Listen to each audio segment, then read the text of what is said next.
Hello, hello, hello, everyone. This is your Hall of Famer, Director Marlon Green, synchronizing this universe in dazzling fashion. If our leaders could have been doing a better job, trust me, they'll be doing it. Right now, they're struggling, and it's obvious. Hi everyone. I want to remind everyone that I'm a shot caller, and not 5 years ago, the industry never knew about shot callers. And a shot caller is someone that may be in a loose structure that tells people what to do, suggests, or have to break stalemates or mediation. And the reason why shot callers are chosen is because they are not the average guy. They have better verbal skills, better organizational skills, more respect, more rank than your average guy. Now, Hollywood is putting shot callers all in the news.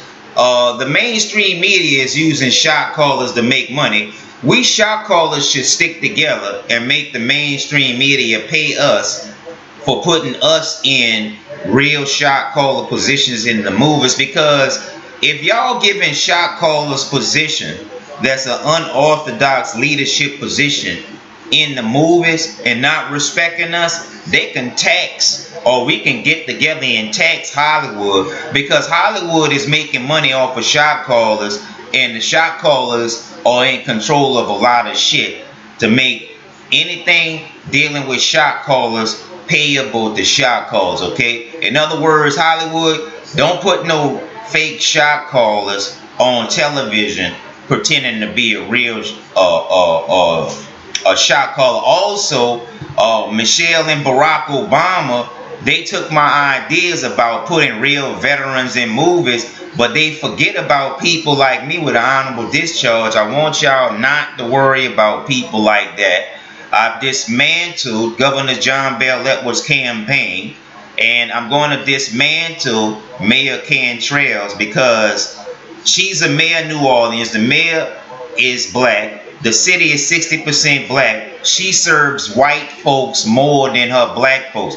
She'll kick me out of the buildings, but she got more than enough Jews working in her administrative. Our women ain't shit. They'll fuck with the Arabs at the Metro PCS store before they fuck with me. They'll date Pee Wee Herman before me. And I'm not giving my victory to a blind God, because his leaders and disciples have more than me.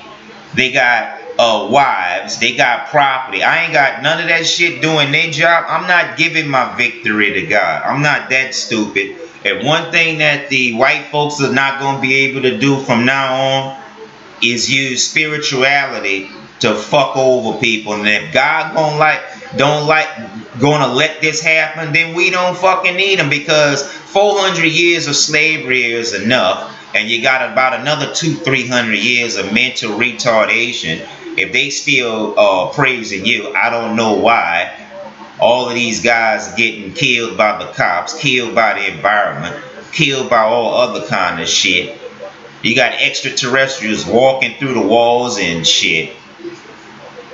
And God can't show up. That's his fault, not ours.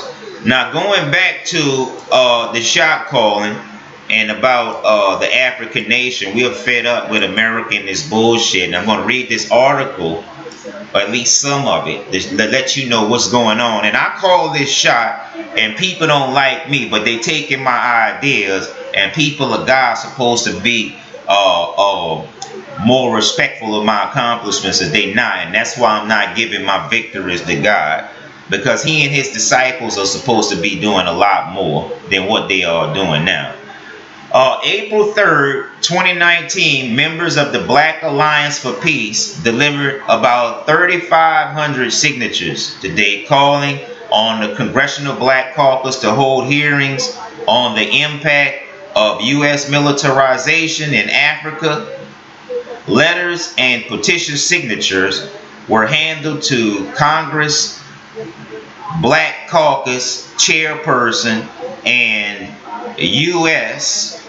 Representative Karen Bass Karen Bass, Democrat of California, as well as U.S. Representative Ilhan Omar, Democrat, Minnesota, a CBC member, Human Rights and International Organizations. A letter was delivered to U.S. Representative Pramila Jamal, Democrat, Washington, a co-chair of the Congressional Progressive Caucus, CPC, asking the CPC to partner with the CBC on a congressional investigation. That's a start in the right direction. BAP calls for the end to AFRICOM and all the foreign interference in the affairs of African countries. War drone strikes and sanctions have devastated the nations and millions of people. They must end now. The letter to the CBC notes the U.S. government's lack of consultation with all African peoples, a violation of human rights principles of self-determination and national sovereignty. Despite fierce opposition from many African states and peoples, AFRICOM was established 10 years ago, and those 10 years of our research indicates there has been very little oversight into the impact of AFRICOM on the people and states in Africa. Vanessa Beck, co-coordinator of BAP's research team and a member of BAP's coordinating committee, says the 60% of the U.S. budget that goes towards the military is the flip side of the military or the U.S. disinvestment in human needs program.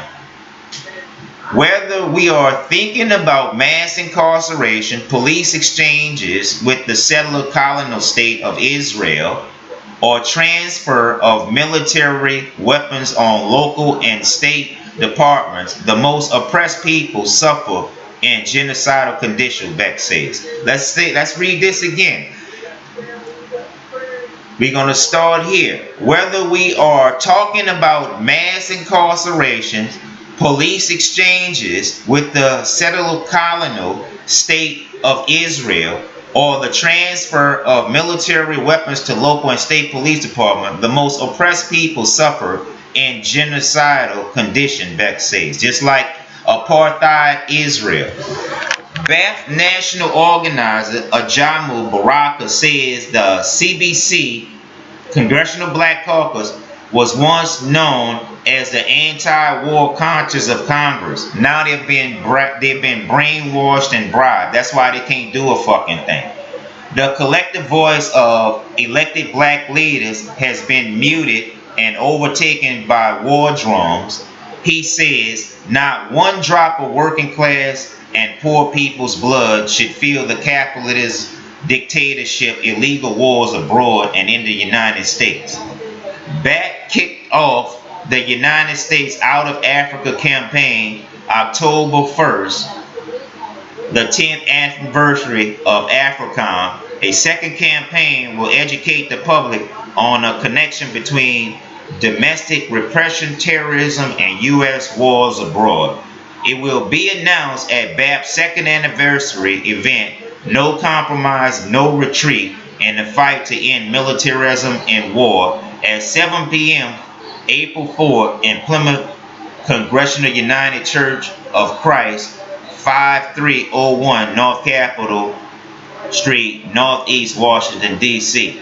Okay, now, this is the Black Alliance for Peace, and I'm going to be taking down their information, and I'm going to be contacting these guys directly, because America like to put the weak leaders in charge, and that's why we are suffering now, and that's why we deserve it.